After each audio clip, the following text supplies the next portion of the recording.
MIDDLEKAUFF! Hey, hey!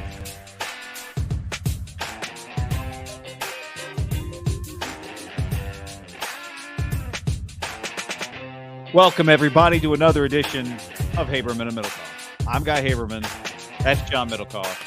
And it's great to have you. We are live on YouTube, as always. Today, this is Wednesday morning. Podcast, whoever you consume, whenever you consume. Thanks for being on the pod as well. We are going to watch a few videos today, like a Substitute Teacher Day. So we'll describe them for those of you listening on the podcast, some things from Niner Practice. Don't forget, if you are listening to the podcast, leave us a review. Apple Podcast, 5 stars. We appreciate that. Ask us a question. That's how you get in the Haberman and MIDDLEKAUFF mailbag. If you're watching, hit that like button. Subscribe. Maybe even hit the little bell. And join us on this journey. We appreciate that. To next up, John, 20,000 subs. So let's get there quickly, people. Is that a new feature? The little thing that popped up right there? That was pretty cool. That was a pretty little feature. That was pretty cool. You know, pretty cool. Subscribe, like, rate, review, share with your friends, share with your enemies, and have a Tito's on us, guy. The graphics squad's been in the lab, John, so we appreciate that. Definitely have a Tito's on us.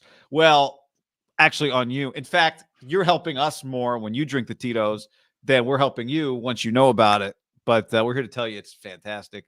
Go get it. Send us photos of you maybe enjoying a Tito's, however you may be enjoying your Tito's, because it's the #1 vodka in America, John. America's original craft vodka.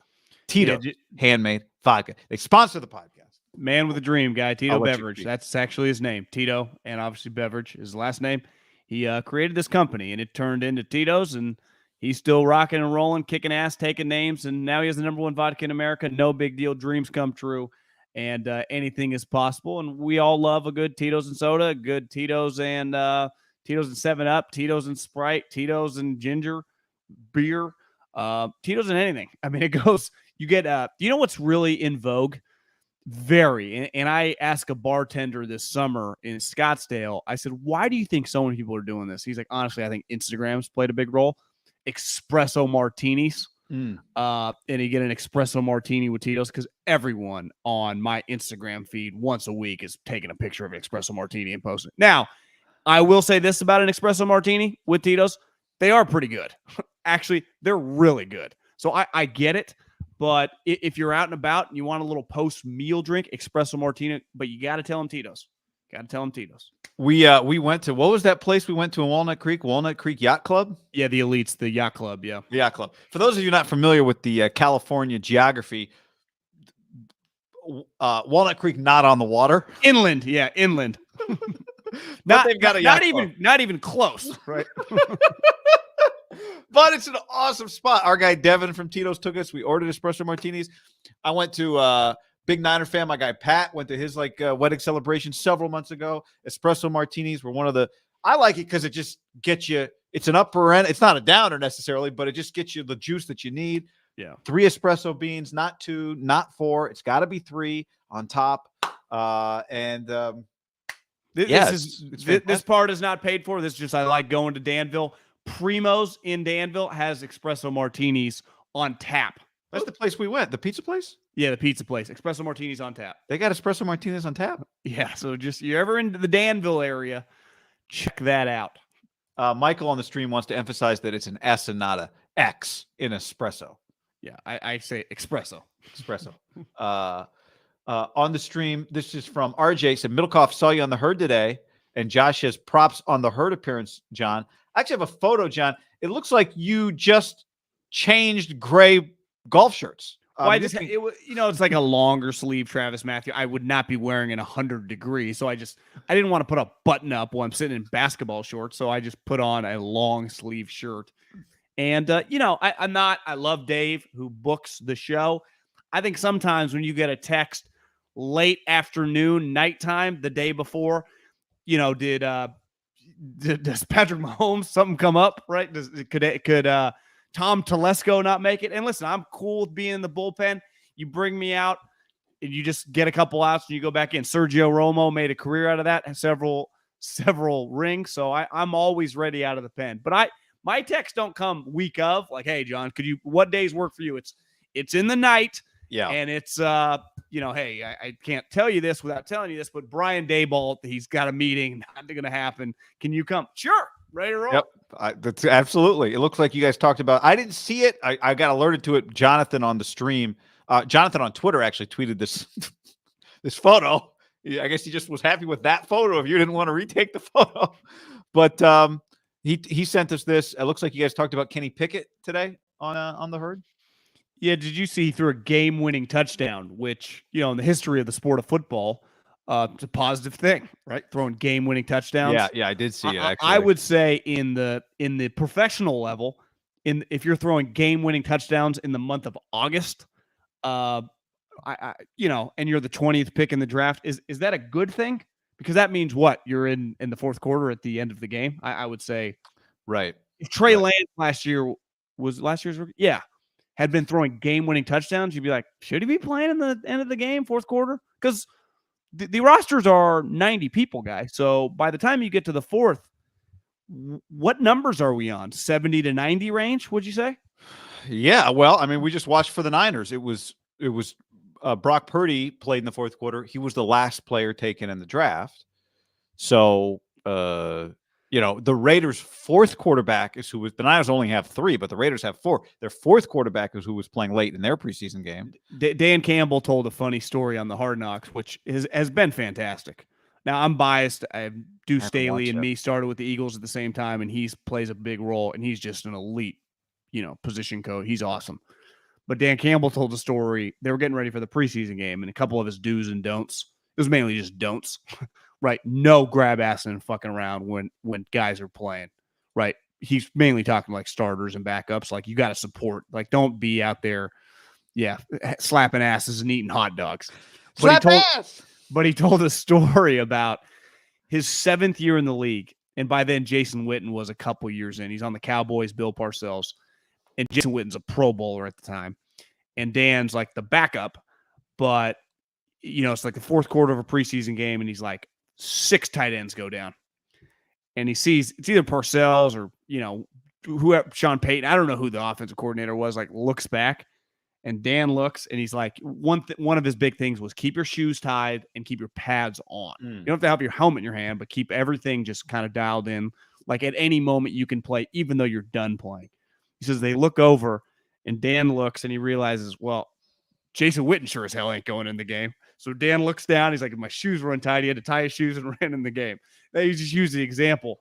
Their entire staff, former player. Every single guy. Deuce Staley. Aaron Glenn, longtime DB. Dan Campbell. Who's their DC? Former player. It's Aaron Glenn. Oh, it's Aaron Glenn. Okay. They have their linebacker coach is Chris Borland. Some Beecham or something. He was a longtime linebacker. Their quarterback coach is Mark Brunell, right? Hank Fraley, who, if you remember, had a stint at San Jose State. I do. Was an Andy Reid center for a long time with the Eagles and the Browns. I mean, honestly, everyone in the first episode, they went through like 10 of their coaches, OC, DC, position coaches, totaled up to 88 years or 88 training camps as 88 players. Training camps. Wow. Speaking of staying ready, I heard which podcast? I heard some podcast the other day. Maybe I watched. I don't remember where it was, but Louis C.K. was the guest. And is he available? Yeah, I guess. He was telling a story about he was emceeing one night, like, probably in the 80s, like a stand-up comedian deal. He was the MC, and Larry David was one of the stand-up comedians. He'd never seen Larry David stand up before, do stand-up comedy. He'd never heard of Larry David before. And they told him, you have to stay for all of Larry David's set because he sometimes gets angry and storms off set, and you have to be ready as the MC to run back on set. He was like, wait, what? Like, yeah, Larry can get very upset. He'll storm off the stage. When that happens, you just have to be ready. You got to be here. Like, you can't be in the bathroom. You can't be gone. You can't be eating. You have to be ready to get back on stage when Larry David storms off stage. So Larry was an edgy dude back in the day. I mean, he stopped doing stand-up because he was like, I just can't handle it. Like one bad no laugh, almost. Well, I just think his stuff didn't work. Like, he didn't have the temperament to like work with the crowd or whatever it takes. I don't know. So Larry David, I guess I knew this, but maybe not. Is just a failed stand-up comedian, but like failed. I mean, like he was funny, but he did not stick with it long because it didn't work for him. And then he just got into writing. Yeah, I don't know exactly what the middle ground was, but then him and Would you say his transition worked out pretty well? I think it's worked out very well. Yeah. And now he's known, I would say, by most people, 30 to 70 years old, is extremely one of the funniest people on the planet. Right? I know. Some photos, John, from the 49ers joint practice today with the Minnesota Vikings. Here's a photo from Cam Inman of Kirk Cousins and Mike Shanahan. For those of you who haven't seen it and are listening, it's a photo of Mike Shanahan slapping Kirk Cousins on the ass and making very solid contact. I think before we get to the ass slap and just the true love the family has for this human being, I think a lot of people have love for different players that work in sports, and theirs is strong. I think we really got to dive into Mike's outfit because one, his teeth or whoever, those veneers, I mean, that's $100,000 set of teeth. But I think Mike was kind of confused, right? Like, is it summer in Minnetonka and it's going to be 90 degrees and humid, so I'll wear shorts. But then I'm also, just in case, it is Minnesota, and one time Bud Grant went out there shirtless minus whatever, so you just never know. It could get cold. But then he also looks like has, at least from the back, it looked like he had the slip-on dress shoes that you can easily wear with a suit when you're a super rich guy. So it's like he's ready to kind of talk some business with the owners or the GMs, like about bigger picture shit. Feels like he's ready for anything. Like he can go to the golf course. He could go, it could get cold and start raining. He'd be good. And he'd get into a serious conversation with the kicks. I mean, maybe he's just so rich. He just has kind of nicer clothes. He's not really going to wear like the coaching outfit, which probably is what, maybe he should have done, but maybe he's retired from that. I don't know. It feels like he's kind of lost in no man's land with the outfit there, guy. So as Brandon on Twitter tweeted at me, I bet he smells wealthy. He does look like he smells wealthy. So I would say this, he looks to me the way you dress when you're playing golf in the morning and it's going to be a nice day, but it's also a crisp morning, but you don't mind how nice and crisp it is. So you go with shorts because, if you're going to cover either your upper or your lower on a chilly day, I always go upper. My legs are very hairy. I can handle the cold on my legs. I want, I want my upper body warm. So he's got that golf kind of pullover. I think it even says like Silver Creek, or actually it might say Shadow Creek on it, which is the famous Vegas course, clearly from a golf course, the white shorts. And he's got the boat shoes, which he wears at Niners practice too. I think this is a classic of his generation. This is just the look.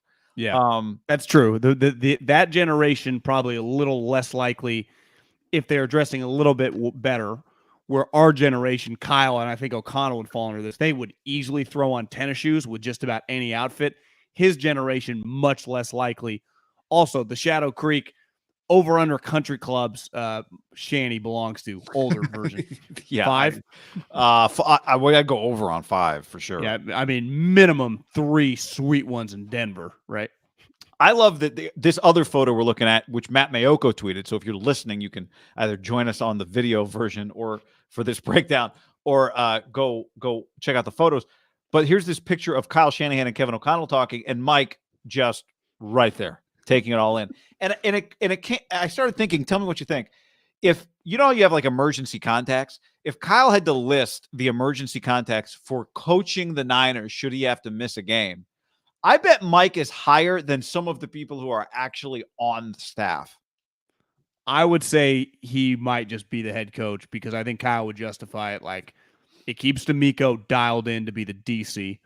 The OC is already kind of would be an issue because none of my guys call plays. I call the plays. Well, who can call the plays? Probably who called plays for 30 years. Or maybe, my guess was like Bobby Slowick would call the play. Like Brian Greasy would not become the head coach over Mike Shanahan. Absolutely Mike Shanahan no chance. Is ahead of people on the staff on the depth chart for replacement head coaches for this organization right now. Yeah, I mean, honestly, before Bobby Slowick, John Lynch would be just the acting game manager of the thing before Bobby Slowick. And that's no shot at Bobby Slowick. I think Bobby would be the one calling plays, John. Well, yeah, I would imagine Mike Shanahan or John Lynch. If it was just like a week, like Kyle could not make it, bedridden, something happened, food poisoning, just dead, basically, but alive. Mike Shanahan would be probably the guy on the sideline. I don't know the NFL rules. Like, do you have to be under contract? Can you just Anthony Lynn? You're probably right. Actually, that would be. I didn't say he'd be ahead of Anthony Lynn. I just said there are people he would be ahead of. Anthony Lynn would definitely be high. Anthony Lynn probably is number 2. Actually, I would say this though, Guy. The family, I include Mike, because I think was it on Brick by Brick where Kyle's like talking to Anthony Lynn. He's like, "You see my pops?" He's like, "No, where's your pops?" He's like, "He's over there." He's like, "I gotta go see the old man." And then they kind of start talking. Yeah. Anthony Lynn, we saw the head coach, and there was a lot of like random shit going on, haywire. Not X's and O's wise, just you could say that, no, Anthony, you just hang out. Pops come back. I think Mike would be the number 1 draft pick. Mike has the look in his eye, Guy. This sucks. I wish I was. I still got it. These guys. Yeah, I still got it. And, Kevin O'Connell's a big dude. Kirk, I think we can do some special things. Yeah, hey Kirk. I don't know if you saw, ESPN just announced RG3 got his 7th promotion. We absolutely never liked him. We would have taken you in the 2nd round and never drafted him if we could have. But that crazy ass owner that we both hate that paid us both a lot of cash. I mean, what do you think Dan Snyder paid combined to Mike and Cousins? Because remember, Cousins got franchised twice, and Mike got fired with like several years. And remember, when Mike got hired for the football team, Commanders, like it was a big deal. Like he was making a lot. Like 12 years ago, might have been making $8-9 million a year. You think he was making that much? Yeah, because I would have guessed like so 6-7, honestly. No, back then. he was. 5 years, $35 million. So 7 a year. Yeah. So probably $100 million between Mike and Kirk, right? It's a lot of cash. Was Mike like, okay, Kyle will be my offensive coordinator. We can pay him a coordinator minimum. Like, I bet Kyle probably made a nice chunk of change there. Oh yeah, they had an expensive coaching staff. Yeah. It was a big deal. People forget when Snyder landed Mike. Yeah, I appreciate a guy with the colors of his hair that they hit a point in time, and maybe it just you have more free time to realize like, what am I doing this for? And you just stop. But you still have a great head of hair, but it's just good white. Look. I think it's a good look. I do too. You stand out. He's sneaky, not as old as you think. Like I looked the other day, he was like 68, and you start doing the math. You're like, Kyle. I mean, I guess coaches start pumping out kids sometimes in their mid-20s, but yeah, he is younger. I mean, there are people coaching young, right? Bill's older, Saban's older, Pete's older. Mac Brown. How old's Mac Brown? He's definitely over 70. I know he technically retired / fired. Bruce Arians, remember, was 70. Mac turned 71 in 10 days. Isn't it kind of crazy that Mike's out and some of the guy, Bruce Arians, obviously he coaches college, but Mac and this guy's just done? Pete? Yeah, I mean, I think, and this probably isn't fair, but if we just talked about career arcs, right? Mike's peaked in the late 90s. Where Bruce didn't really get a shot until much later. Yeah, so maybe that's part of it. Timing element, yeah. So anyway, I did get this, by the way, before we dive into some some other stuff. Somebody tweet, where did this go? Oh, I gotta find it. Oh, here we go.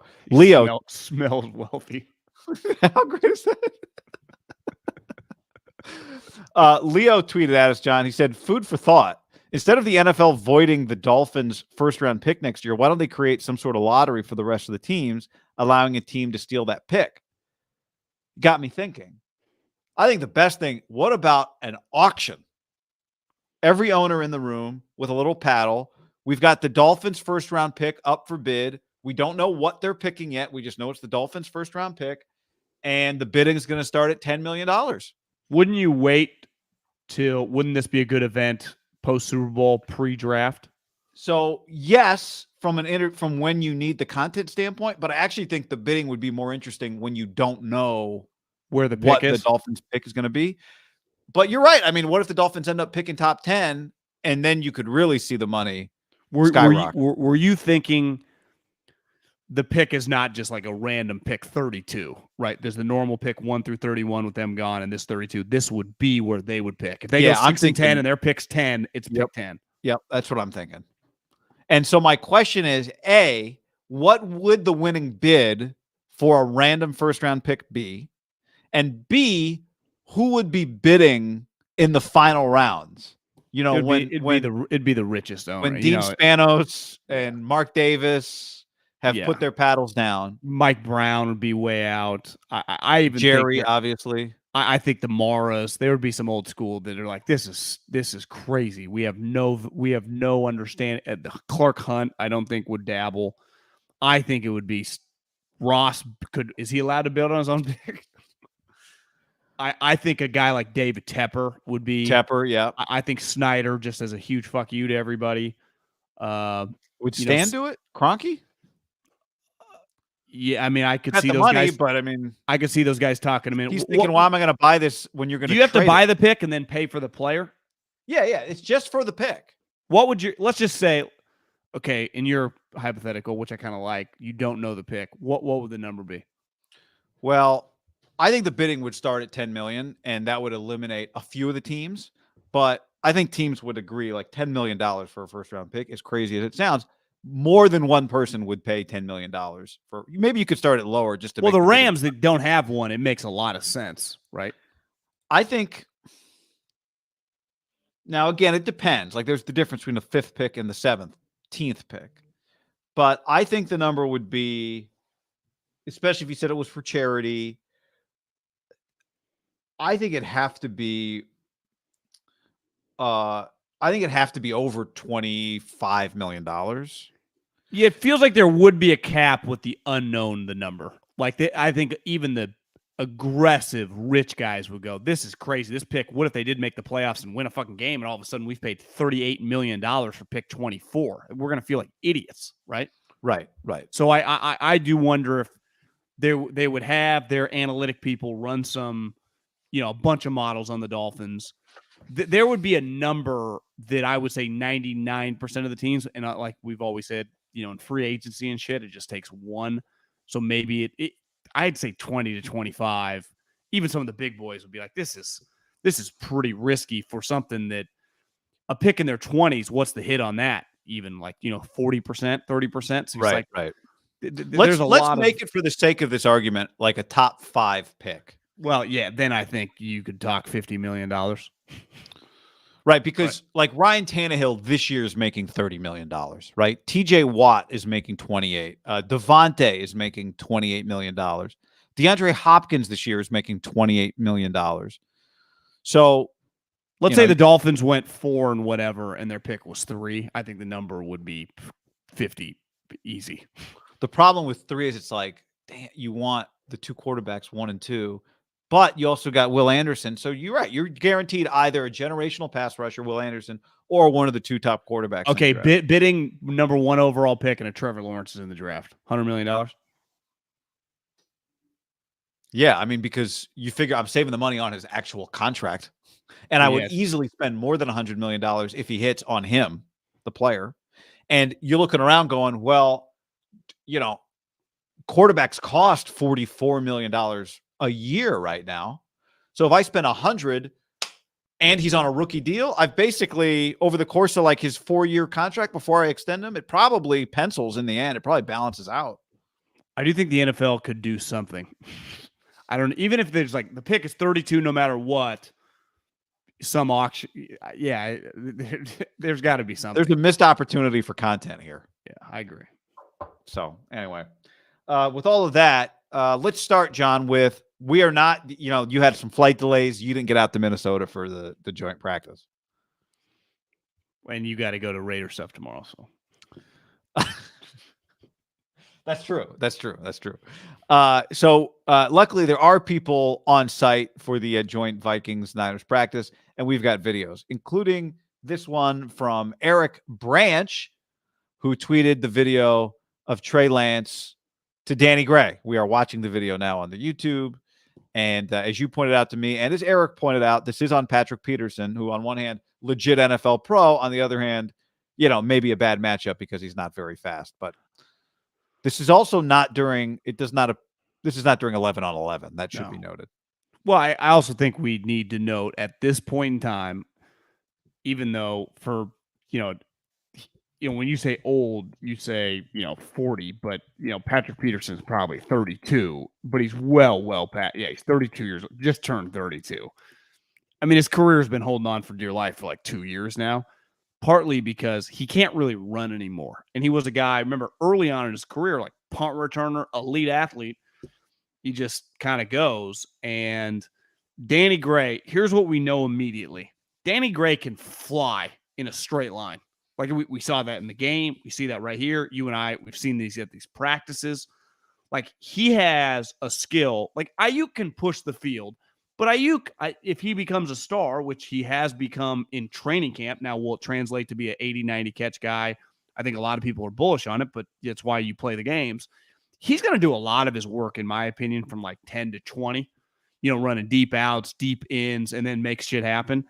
Not that he won't hit some deep balls. It's naturally comes. I mean, Devontae Adams not as fast as Ayuk, and he hits deep balls. Like, it's part of being a great receiver. To me, Danny Gray is a deep threat. Like, that is his number one characteristic that's getting him to play immediately.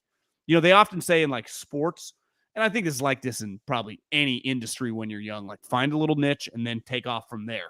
Like, it's definitely in football or basketball or baseball when you're a young player and not the number one pick.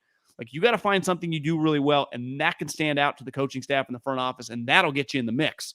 And clearly, especially on a good team, right? Especially on a good team. Not a lot of opportunity. It's hard to crack.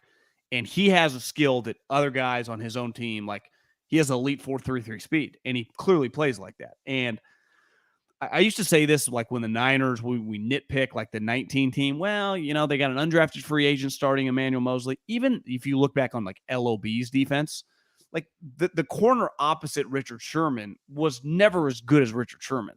Now, the 3 of the 4 DBs were Cam Chancellor, Earl Thomas, and Richard, but every team has a flaw.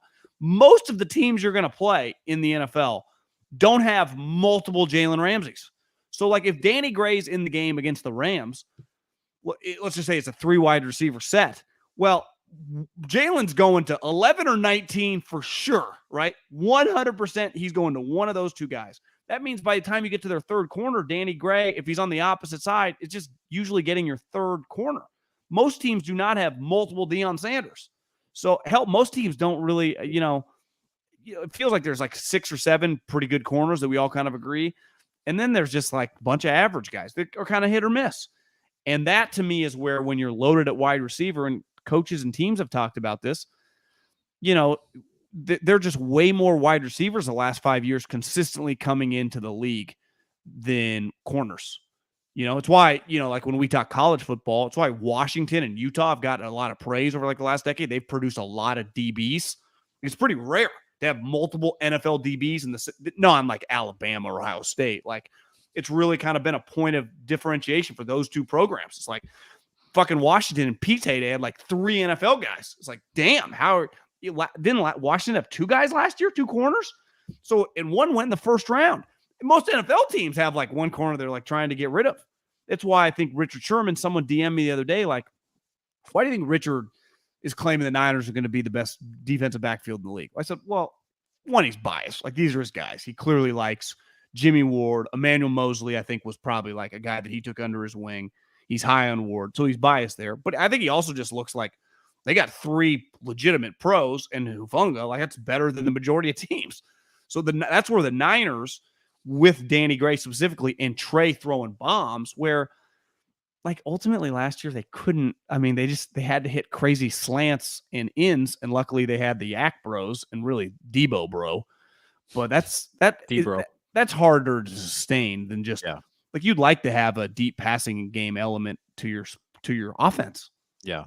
Well, and a fast guy. I mean, this is kind of stating the obvious, but a fast guy increases the likelihood that the pass is completed because a fast guy might be more open than a guy that's not as fast. And we've seen him now open multiple times. In fact, there was a second angle of this throw that makes it look like he has to throw down for the ball, slow down for the ball from Trey. So now the good news is that, Trey's got enough arm, but he has been open. I think it's interesting that he's been so open now. The 2 big throws we saw the other day in the game, and then this one against Patrick Peterson. These are not tight window deep balls that Trey Lance has to drop in the bucket for Danny Gray. And look, he's gonna get, like, in some games it's gonna be hard, guys open. There are going to be half the teams in the league where you're going to be able to scheme some guys deep, specifically him, against a slower corner. As the season goes on, guys get hurt. You're having like practice squad guys come up. Yeah, you know, I mean, it's part of foot. By the Utah played the Rose Bowl with the running back. Like, it's just the nature of the look at the Niners. Yeah. Well, when you say like, oh, he burned Patrick Peterson, it's a bad matchup. Well, he's one of their starting corners. Like, there are bad matchups, right? Especially when ideally, eventually, you're an every down receiver. But when you're not, now you're a little bit more of a chess piece because you can get inserted in spots where you're going to get a good matchup. That's kind of the point, is we're going to find you an advantageous matchup. That's the point. It's crazy looking at his combine pre-draft. Is he, they got him a 4.33. Usually when a guy's like that explosive of runner, his vert, is like 36, 37, 38. His vert was only 34. That number doesn't feel like he made a couple jumping plays. Maybe just had a bad jump that day, because his broad jump's 10.6, which is pretty good. But when I think, explosive guys, like, I bet, Tyreek Hill's vert's probably 38. Usually you're just kind of a freak. Yeah. Sir Elderly on the stream, how many attempts has Trey made to Gray? Chemistry will continue like all other offensive skill players. Also slot fade, deep overs will be great matchups for Gray against nickels and safeties. I don't know how many he's made. I do know all the practices we've been to. It looks to me like Trey Lance is comfortable throwing the ball to Danny Gray. Now, sometimes, they don't complete the ball, like the preseason game on that ball that was out of bounds. But I do think he's comfortable throwing the ball. Like, I think he's confident in him. And we've seen him catch the ball. Like, he's done. One of the questions was hands. He's caught a lot of ball. He has caught the ball when I've watched him. So, you know what Brandon Ayuk's vertical jump was? It was very good. 40. Yeah. I mean, I remember I looked at it a couple weeks ago, just when I was looking at his arm length, which is also extremely good. So 30. Yeah, he's got. I mean, there are NFL linemen that have shorter arms. Brandon Ayuk, like, this idea that Brandon is some like, this is the year. This guy, I got to tell you, this guy Brandon Ayuk, man, people aren't talking about the first rounder who was fast, who's got long arms, and who can jump. They're not talking about that guy. Well, let's say this. Remember, didn't he have a hamstring issue at the end of the season, and it kind of let in, and he ran a slower 40. It was like in the 4.5s, 4.50. What if Brandon Ayuk was healthy and running like when we see him and ran a 4.40 with all those? He was picked 25. And does he Part go of pick 17? Well, tough, right? Because that was such a loaded first round of receivers. And he was, he was a JC transfer, had a little less. So maybe he goes, 20 to 25. But last time I checked, going 25 is not like you're some scrub. It's like, I got passed up by 24 guys in a draft full of 250. What the fuck are we talking about? Well, you draft guys at 25 that you think could be stars. TJ Watt. I think TJ Watt's like pick 26. How's he doing? Jake on the stream asked, they would do backflips if Danny Gray had a rookie season like McCole Hardman. I think 2019 off the field today. McCole Hardman got carted off the field, or he had it didn't look good. Thanks. Well, I'll read you his stats from his rookie year anyway. Well, I think he maybe came up limping. I don't know, something. It didn't look good. Left knee. I didn't see the clip. I just saw like, doesn't look good. Championship team, 2019, his rookie year, 26 catches, 538 yards, 6 touchdowns, 4 rushing attempts. I think he returns too. Lost 2 fumbles. I think the Niners would take that right now for sure. Feels like Hardeman. Hard for me to tell. I mean, I was kind of wiggly. He could kind of make guys miss, and he was flying. Yeah, I feel like when I close my eyes and I see Hardeman, it was like, is this guy? I think everyone agreed when he first showed up. It was like, does Andy Reid just have 7 guys that run 4.0 40s? Remember, like 3 of them just flying down the field, and he was one of them. Yeah. The difference is Danny is going to not look like anyone else on his team, right? The Chiefs, just every guy was going deep. Right. There are things that he can do that there's only one person in the play. He's the number one guy that route is designed for. Yeah. Groin injury for Hardman.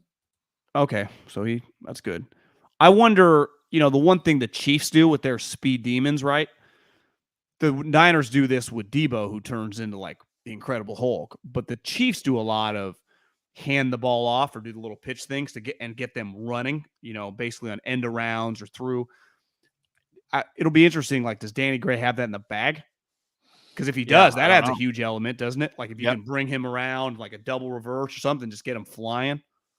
I mean, the thing is, that is stuff that Ayuk and Debo and even Kittle do. Remember Kyle used to do it with the Olympic guy. Marquise Goodwin? Yeah. Who everyone what? Was like, didn't we argue the other day if like Gray can be better than Marquise? Well, yeah, you said he's more of a true receiver. I was talking to Cam Inman, made the point to me. He's like, people talk about Marquise Goodwin. Marquise Goodwin was a long jump Olympian. He wasn't a sprinter Olympian. But I saw someone say that he also ran the 100 for Texas. I remember wearing the Texas thing, but I think from what I talking to somebody else the other day about him, just there was a lot of like track star attitude that the Niners didn't love him. Yeah, I mean, one of the things, John Lynch, when you and I were shooting the shit with him, like, and I think he's viewed this way around Danny Gray. This is where I said the difference is. Danny Gray's viewed as a football player, like can break tackles and ran hard, as like a football player. Marquise, like you said, not just the track star, but what was the program he came from? Everyone's feeling themselves and everyone, Texas, a bunch of underachievers. He did run a 4.27. You know what Marquise Goodwin's vertical jump was? I mean, ridiculously high. How high? 44? 50, if I said 56, would you? No, it's not even possible. He was 42.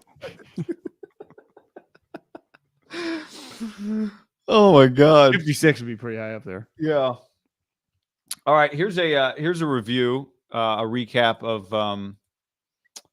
of perspective from Niners practice. Saw Matt Barrows tweet this. He said, 49ers first joint practice wrapping up.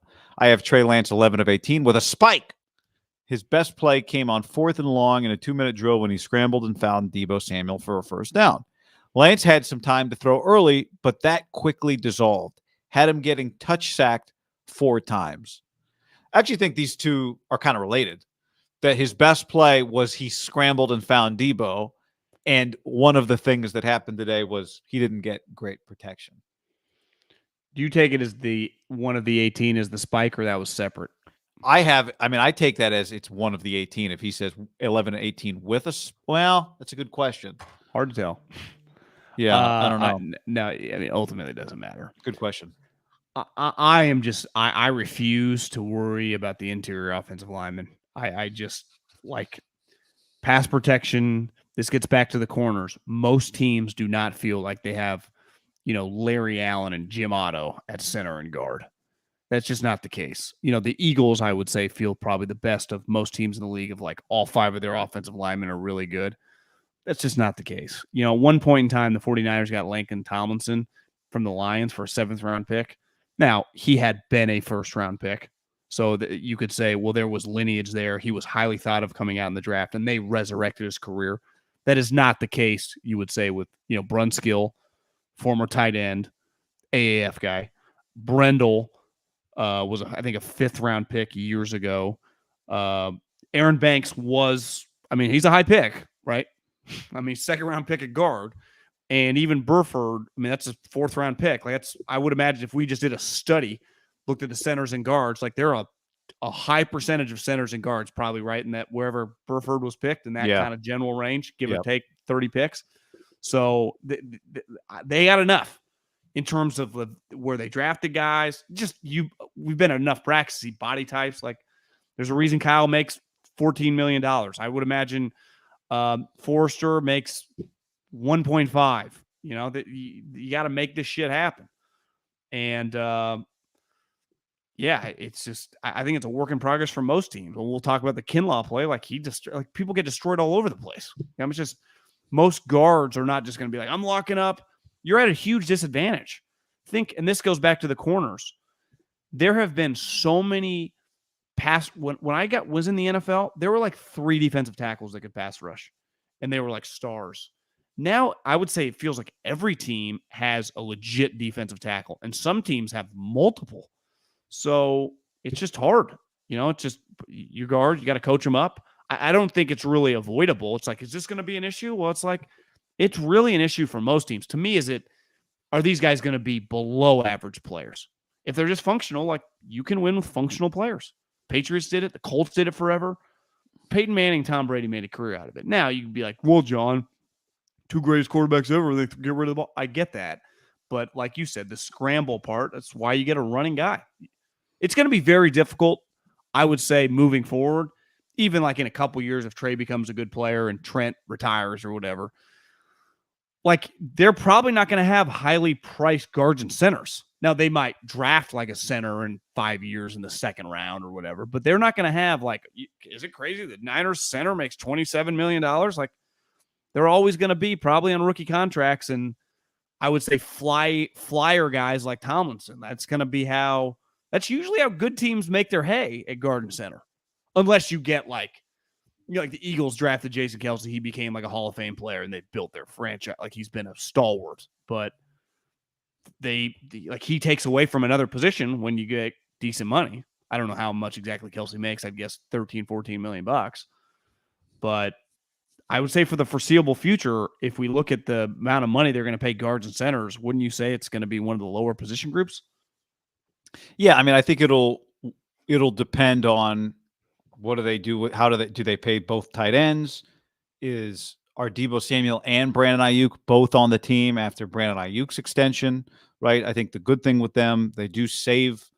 I want to say they save money on the D line because of how well they coach it, but with Eric Armstead and Nick Bosa on the same defensive line, that's an expensive defensive line once Nick gets paid. So yeah, I mean, I think it's a good point. I mean, they're doing it right now with the best left tackle in the game, obviously.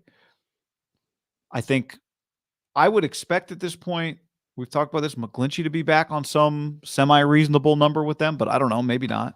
The Bengals are an example. They got to the Super Bowl last year with, I think, what people considered a bad offensive line. I think the tough part with McGlinchey will be if McGlinchey just has a solid season. Like, he looks like he can just be a solid starter at right tackle. His agent will say, how often do solid offensive tackles hit the open market? You will get overpaid. And the Niners would be like, want to give him a team-friendly deal. But his agent would be like, if you sign for $25 million guaranteed, or the Niners number would probably be much smaller in the open market. It could be 50% lower or something. Yeah. But I also don't think pass protection is not his strength anyway, right? Which is what we're talking about here. We're not talking about running the ball. I think back to the Niners, the way their Super Bowl ended in 19 and the way last year ended the NFC Championship game with pressure on Jimmy Garoppolo. I remember Jimmy trying to get out of the Super Bowl, out of the pocket, and get the ball to Kittle. And remember the way the Rams game ended with Garoppolo like throwing the ball backwards over his shoulder. I mean, and that, there was pressure on him throughout that game. And I think every quarterback is going to get pressure. Ultimately, it's one of the reasons. I feel like Stafford was getting mollywopped in that game too. Yeah, what's the point? Like, everybody is going to be under pressure to some degree. So a quarterback who knows how to get out of it. Now, get rid of the ball quickly. That's one way to avoid it. We'll see how much Trey does that. But there's no question, not just is he mobile, but his physicality should help the 49ers in this regard. In defense of Jimmy Garoppolo's ending as a 49er, Joe Burrow's season ended the same way in the Super Bowl. It did. 100%. And he is mobile. Yeah. Right? Burrow's more mobile than – it's actually really similar to the way. Very similar. It's like same deal. Basically, like, if 99 wants to try, you're kind of screwed. It's just, can that guy slow down a little bit? Doesn't feel like he gets fat and happy, does it, with more money? I mean, we'll see. He finally got paid again, I guess. He's made a lot of money, though. Yeah. Those abs have been pretty tight as he's been rich for a while. Let's see what video we have here from Brad. This is from the SF Niners, from Brad at the SF Niners. This is Javon Kinlaw video we're watching here. Oh, yeah. Kinlaw is lined up over the left guard. I thought this clip was great because Drake Jackson's good to see Drake Jackson back. That is Drake Jackson, right? I think that's 95. Yeah. Bosa's out there and Givens is out there as well. But this this whole line collapses, but Kinlaw, my God. For those of you who can't see it, it's just Kinlaw. How would you describe this? He just he just absolutely destroys the offensive tackle. He doesn't get to the quarterback, but he ends up at his feet. And this is what I'm saying a little bit. Like for that offensive guard, for example, he's thinking like, I'm playing this former high pick who hasn't done shit. And then all of a sudden he looks at him. He's like, Jesus Christ, is a mammoth of a human being. And this is what we've been saying about this player. And Kyle's reiterated this. Kasaric talked about it when he talked with Barrows when the assistants were allowed to talk. We just got to get this guy on the field. We feel good about his conditioning. We feel good about his strength. We feel good about his health. Now he just needs to play. And when he plays, I think we've both agreed, and anyone who's seen him, how is his floor not extremely high as a player? Now, I'm not acting like he's going to be some great consistent pass rusher. And ultimately, this play, it's hard to see how did the Viking catch this ball? Like, it's not like now it's a quick throw. It doesn't result in anything. But if he can just constantly create chaos and havoc, we know whether it's Drake Jackson, Bosa, 7 other guys coming off the Niners' edge pressure will be 0 issues. But inside, it's like, well, they lose, DJ Jones to Denver, who was an excellent player for him. So and he was really good. So who's like Armstead now? He's lost DJ Jones and Buckner. Like, who's his help? Now you can say, well, they're going to create new guys. And that's true, but we'll wait and see who that is. But if you automatically just give Kinlaw next to Armstead, I just don't see how they're not a dominant front. Yeah, I think, somebody asked us the other day about Kinlaw after one of the practices. And, you start going through your mind all the plays that he's been a part of. It's not going to be, and this is the way it usually is with interior guys, it's not going to be about 7 sacks. It's going to be about just creating A, run stopping, and B, collapsing the pocket from the inside, which makes life miserable, especially when you've got the guys coming off the edge that you do. So I'm with you. I think it's simple as if he's on the field, his floor is really high. And to me, that's one of those, if you're getting edge pressure and this guy's got to step up, like even though Kinlaw, he's just where does the guy step up? There's 700 pounds of human, right? There's nowhere for him to go, right? The quarterback. Yeah. Yep. No. Let's run the tape, John. It does look like a throwaway. Yeah. Tarver Dome, hope I got that right, says, look at the left tackle's black gloves contrasting with Drake Jackson's jersey. Hold all the way. What's funny is when you see the glove, I thought it was hair, and I'm like, are we sure that's Drake Jackson? But you're 100% right. Like, it's definitely 95. But I was like, what is that black? It's the glove holding, like, doing everything to hold on for dear life. He gets driven out of the frame. Just look at this. Bye. I will say this. The Minnesota Vikings, let's just hypothetically say they're good, and I think they're already getting a little overhyped. They are a matchup that the Niners would pay to play in a big game because their offensive line is not great. And remember, in the playoff game, they smothered them. And even if you're like, Kirk Cousins is no longer a joke, and he's not, but he is not mobile. So if you can, rattle them in terms of just keep hitting them, which the Niners would be able to against them. I do think that Minnesota, their DBs are terrible in terms of their corners. Harrison Smith's still solid. If you have bad corner play, I think it's very, very difficult to be, it's just hard. You saw last year, Minnesota, they were right in the playoff mix, and then ultimately it kind of fucked them because you just give up touchdowns, even if you're scoring them. The Niners somehow were able to overcome it. They got they started getting some turnovers at the end of the season, but like, if you cannot cover people on the outside, I think it's very, very difficult to be a playoff team in the NFL with the way the game's played. Well, that's the thing. It's like it takes away part of your specialness is Thielen and Justin Jefferson scoring points, but it negates it, right? If I can score on if your DBs make my guys look like Justin Jefferson and Adam Thielen too. One argument I've seen or read or heard people, I didn't actually read the article, but hear people reiterate of the article on podcast. Is it like they had a historically poor pass defense last year? It's like, yeah. And the argument from the analytical elites is like, statistically, it's impossible to be that bad back-to-back years. So you're like, yeah, well, who's playing? But it wasn't a surprise that they were bad at their DBs were bad and then played bad. It's not like they had some injuries and they had some bad luck. They came into the year with a pass defense that was going to be ass, and it turned out to be ass. Yeah. So, yeah, it'll swing back if they get better players. But the players they had, not good. Well, and my thing, too, is it's like, well, they got this bright, young offensive mind. I actually feel like I've watched a lot of Vikings the last couple of years, and the last thing I ever thought was like, the offense. I know.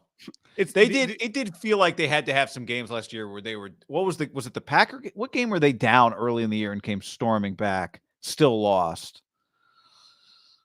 I just remember them scoring. They're on red zone a lot. Yeah. Both sides. Yeah. Which is good and bad. We got a Bosa play also from Brad at the SF Niners. Brad killing it. Part of the Niners survey, I'm sure. Bosa. Watch Bosa at the bottom here. As you said, I don't think Bosa on the tight end is supposed to be the matchup, or the tight end on Bosa. Not if your plan is good. I mean, that tight end had no shot. Absolutely no shot. You got to give Bosa sneaky pro move. I mean, could have just thrown the guy to the ground. Just love taps. Keeps moving. Well, when you watch the video in regular speed, it looks like he doesn't get touched. He does get touched. He just gets off the touch. He just tosses the guy so quick. When you also in regular speed, it looks like the running back has like a 6-yard gain. You realize, well, Nick just taps him and is not allowed to tackle him, right? Yeah. Nick doesn't wrap him up. It's a 2-yard loss. I mean, if Nick hurt his hand though a little. You see this? Look at his hand. Look at his hand. What? Isn't it probably hard to not play football? Yeah. Wait, we're in the trenches and I'm not allowed to tackle. I got to kind of like tap him, but I also got to like touch him with my shoulder pads. Kind of weird deal. That's what we see every day in practice when we watch Bosa. It's just, he did it. That's what he did to Kelly Croft. Colton McKivitz the other day.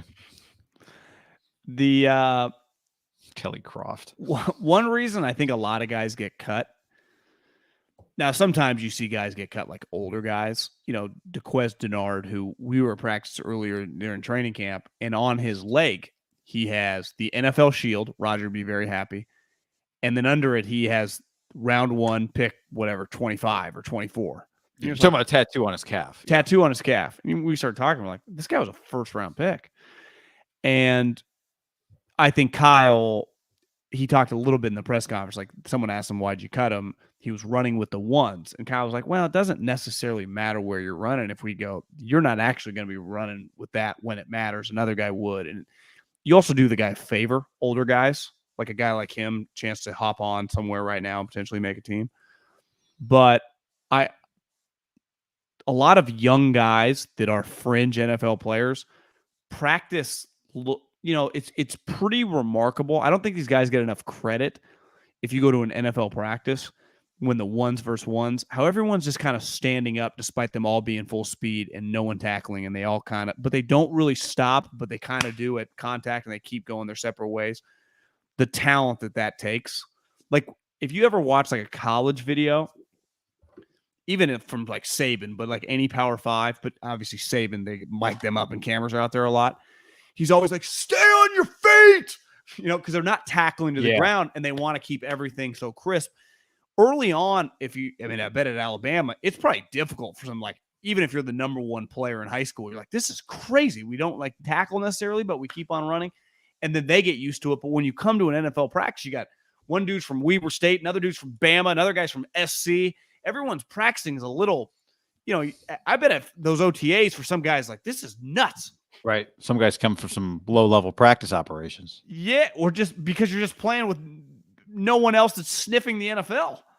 And I think you notice it sometimes, especially early in training camp, like when the backups, just bodies are everywhere. Dude's trying diving to make a play. Yeah. Yeah. You saw Kim Diche got cut. And I think maybe it was Lombardi tweeted Kim Diche had hit somebody early in camp. I don't remember it, but maybe we weren't there. But when they weren't allowed to touch anybody. Yeah, just like hit somebody when he wasn't supposed to hit somebody. And he said that, it was a bad fit. But I remember watching him thinking he's practiced like a me guy, I thought. But I had someone tweet at me.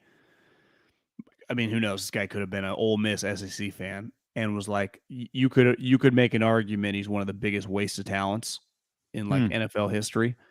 And that my pushback would be a little bit is by the time he was an NFL pick, he was not like, because he was the number one high school player and went to Ole Miss when they were buying everyone before you were allowed to buy everyone. Even though in the SEC you were allowed to buy everyone, you just weren't allowed to talk about it. And Kinlaw goes there, and it never really lived up to the hype. But the Arizona Cardinals took him in like the late 20s or maybe like 31 or 30, whatever. And is he a waste? Obviously, he's more talented than his NFL career has gone. Or is he just not like part of talent to me is like part of Eric Armstead or DeForest Buckner or Aaron Donald or Fletcher Cox is like part of your talent is like your brain and being locked in. I'm telling you, the second episode of Hard Knocks, the one of the St. Browns, they all got crazy names. The one on the Lions, you just realize Amon-Ra, like this guy is fucking dialed. And part of it is he shattered Lions records. And they've had good receivers in the history of the franchise. Like he has the most catches, most yards for any. It was a rookie, and he was not like a first. Wasn't he like a fourth or third? Might have been a third. Yeah, I don't think he was a fourth. He could list all the receivers over him, but he wasn't as high of a pick as given his production. But my point is, like, part of his, to me, like his talent, fourth round, is upstairs. Yeah. So this Kinlaw guy, like, is he that talented? Like, it's part of the whole package, right? Screaming, hooting and hollering. Like, I've been to enough NFL practices. Most good players, even the crazy D linemen, aren't hooting and hollering. I'll give this guy who's mellowed out a little bit. And I wonder if they've worked on upstairs with this guy and why he's might live up to the. I feel like Kinlaw has mellowed out a little 100%, without question. Just a little more even.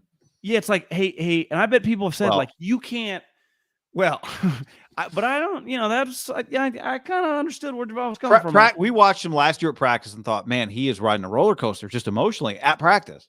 I feel he has just settled in a lot. And I think agree. Unless, I would imagine there are historical guys in pro sports, basketball, baseball, or football that just have unique personalities, never shut up, but they're also really good and it just comes natural. I think most guys, it's hard to maintain that. And I wonder if Kinlaw, I don't even think he knows what he doesn't even know, but that's his own problem. That's why, like, is he that talented or is just a huge body with some athletic attributes that doesn't really know what he's doing? Because even like Clowney, is he an underachiever? I watched Clowney enough when he was healthy. Like, the guy was a pretty damn good player. Did he ever live up to the hype? He will have had a very good NFL career. Ndamukong Suh, same thing. Like, does he ever live up to the hype of being like the next Reggie White? No, but these guys are still 1%ers by NFL standards. Yeah, like Ndamukong Suh and Clowney, while quote unquote maybe underachievers, given their, because they did have the total package, and we saw them play like that. Like, you'd seen games against Clowney. I'll never forget the game the Raiders played against the Texans in the playoffs when, like, we were told that McGloin and Connor Cook were going to save the season, and Clowney had like 17 tackles, and he was an unstoppable force. So to me, it's like clear this guy can do it. Like, I don't think Kinlaw can do it. Yeah, I agree. How about the do you think the Bosa's father and the St. Brown's dad, they got some stuff they could talk about? Maybe they should start the clinic. Maybe the Brown dad and Bosa dad should go in on the stud fee clinic. I'm not just 3 foot. Osiris goes to Stanford. Equanimous St. Brown goes to Notre Dame, and Amon-Ra St. Brown goes to USC. SC guy's the best one out of the bunch, right? Yeah. But Equanimous is in the league. The Bears. Yep. Is the Stanford guy still on Stanford? No. All 3 wide receivers? All 3 wide receivers, yeah. His dad in his heyday, jacked. They showed him on Hard Knocks? Didn't show him. They mic'd him up. And I mean, he plays a role. It's a pretty good, those can be hit or miss. It was a solid set. Take shot at Kevin Durant. What'd he say? Well, talking about lifting, and his whole thing is like so many guys.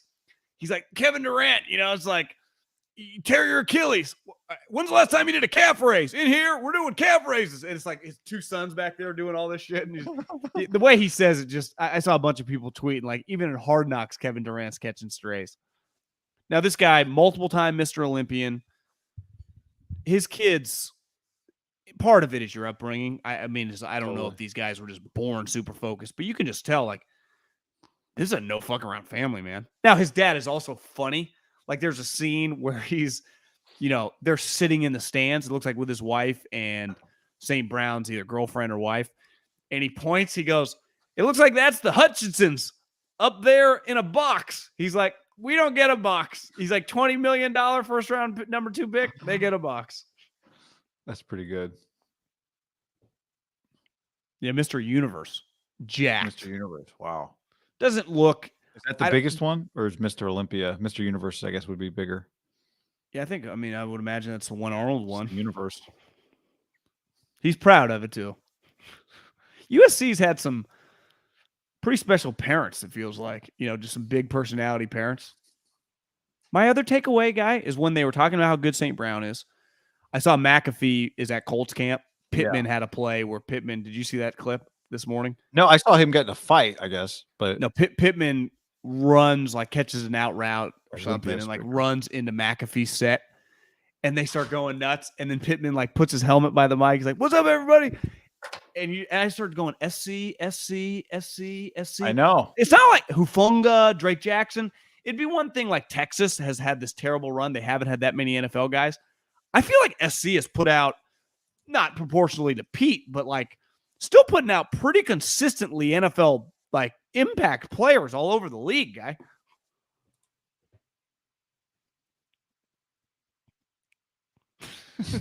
Just watch the Pittman video. Yeah, no, they are. They get dudes. I have to share this because I also saw, I'm on text threads with just some Cal Bear diehards. The Saints tweeted out a picture yesterday of Cam Jordan with Aaron Rodgers, and he's like, and they put like an at Cal Berkeley reunion. Yeah.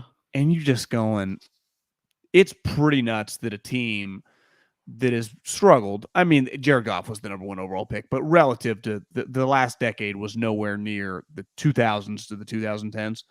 That's a picture of the reigning NFL MVP at quarterback standing next to like a 7-time Pro Bowl defensive lineman. Yeah. Like that's what Ted, like it was a long time ago. A long time ago. But I could understand if I'm a Cal Bear, like, God damn, can we just get some of these players again? Tedford, I don't think quite gets the credit of how unreal he recruited. Ooh. Yeah, nice catch, Traylon Burks. I have to bring it up because I am just in a DM battle with Titans fans right now. Did you know that Traylon Burks, nice catch, happy for him, rooting for him, John. Traylon Burks, I read, the only receiver drafted in the 1st or 2nd round this year that played in the 4th quarter of a preseason game. And then Vrabel said today or yesterday, didn't really, all the stuff that we wanted to in practice didn't really take it to the field. Again, not down on him, but. You're acting like Vrabel was saying the preseason game didn't even go that great. Yeah. Yeah. Whereas everyone got so incensed last week when Roto World, whoever, NBC Sports Edge took somebody's tweet and said that Burks wasn't running with the ones. It was like, it's not the case. It's misleading. Well, Kyle Phillips, who they drafted in the 5th round, got like 5 snaps in the preseason game because he's good.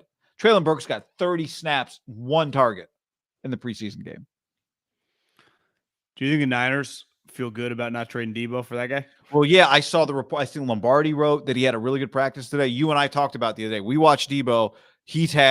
We thought the last couple of practices we went to, yes, it's gotten better and better and better, and it's looked more game speedy. So I'm not surprised to hear that he had a good practice today.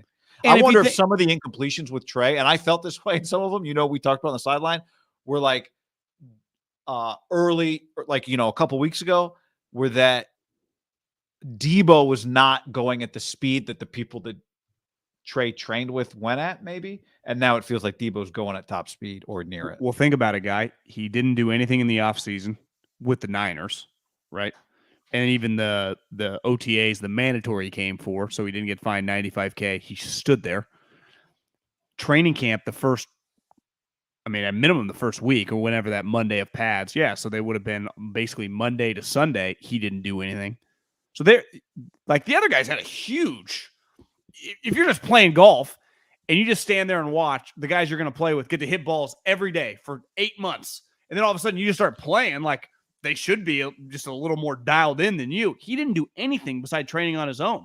Well, what do all the other guys? They train on their own too. So they practice and they train on their own.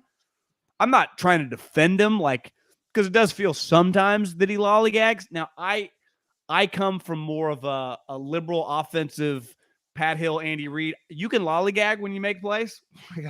So it doesn't bother me. I'm not – this is not Mike Ditka, Bill Parcells, practice Jerry like Rice running. Yeah. What about that?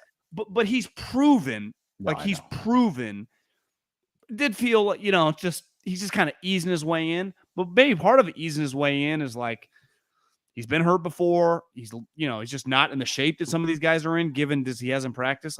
When you really factor in all the variables, is it that nuts that it took him a little longer to get going? No. Brandon Ayuk's been practicing his ass off for 8 straight months. Debo's just been watching. Yeah, I mean, the question I think at the time was would they get it up to speed in time? And the answer is looking like yes. And even then, they got a little under 17. A month. They got a long time. Aaron Rodgers, the young guys, especially the young receivers, we've got to be a lot more consistent. A lot of drops, a lot of bad route decisions, running the wrong route. About receiver Christian Watson from North Dakota State, quote, Christian, he's going to be a work in progress, end quote. Aaron Rodgers. Can you go back to the picture with the quote? I mean, does he look 57 years old in his helmet? How does he look so old?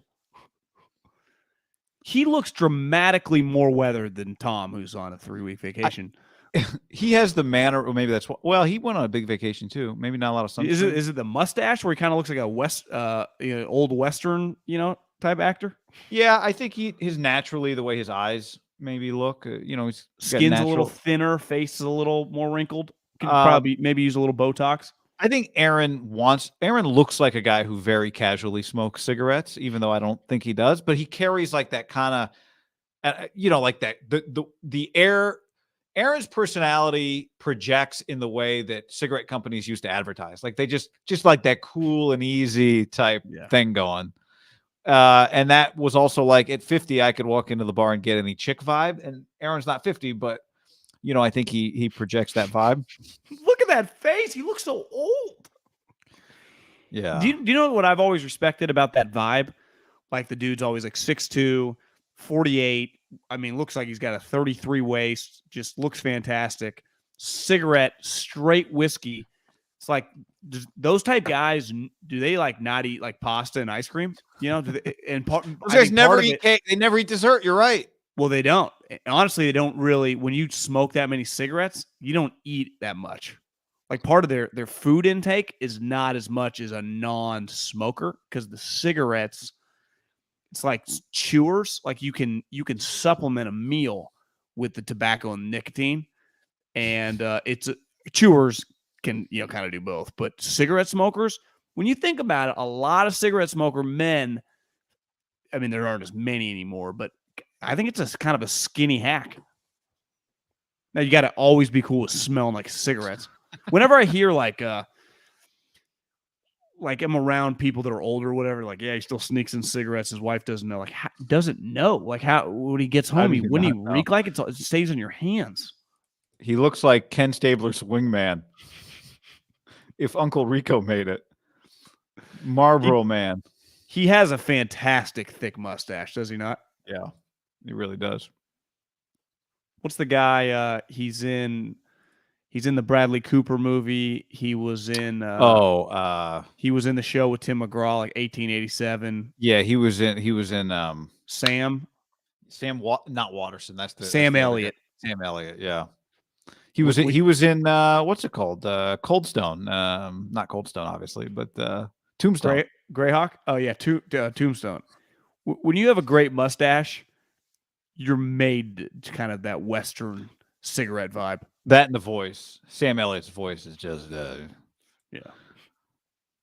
When he's screaming at Bradley Cooper for not wearing the earplugs. God, what a performance, Sam Elliott. Fantastic. That movie feels like it just kind of disappeared. Fantastic flick. Well done. Even though it was the 7th time of a remake, but it was good. Wasn't the 7th? I thought it was just the 2nd. I think it was a 3rd. I made the mistake of watching that movie for the first time on an airplane. I was just bawling my eyes out. Yeah, it's intense. You know what's on my mind? Cold Stone ice cream, baby. All right. Anything else to add today? I think it's a quicker pod today. Probably back on Thursday. We haven't discussed that, but we'll see how things play out. We'll definitely be back on Saturday night after the Niners-Vikings preseason game. We'll see who plays, but we will be back for that. In the meantime, on YouTube, like the video, subscribe to the channel. Let's keep this bad boy growing. We appreciate all of your support on the podcast as well. Share it with people. We appreciate the growth there, and we appreciate all of you. You know what would be a good Manning cast for this preseason game, which feels like it's going to be a lot of backups? Mike Shanahan, Cousins ain't going to play. Cousins, Jimmy Garoppolo. Just talking ball, talking life. So Cousins, Garoppolo, and Mike. I could see it'd be like Cousins, Mike on time. Garoppolo's chair is empty. Nobody can get a hold of him. Didn't respond to the text. I saw Chris Sims talking about it on the last PFT Live about, people, they were trying to text him. And then he said a thing that in text, you'd think like, is this true? He's like, somebody, I think they had to go to his house and knock on the door. Where are you at? Are you okay? Like, again, did that really happen? Or was he just making that up? What other quote? I meant to bring this up, unrelated to Jimmy. Well, Chris would know, right? Chris would know. Did you see the Garrett Wilson's on the Jets, Chris Olave's on the Saints, right? Yeah. The Garrett Wilson quotes. No. So they asked him what's different between Joe Flacco and Zach Wilson. Oh, no.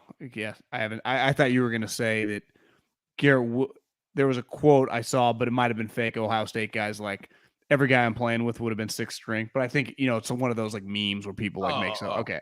Okay. So they asked him. The quote, as I saw it tweeted, was basically like, yeah, it's different. Joe, is this real? It's real.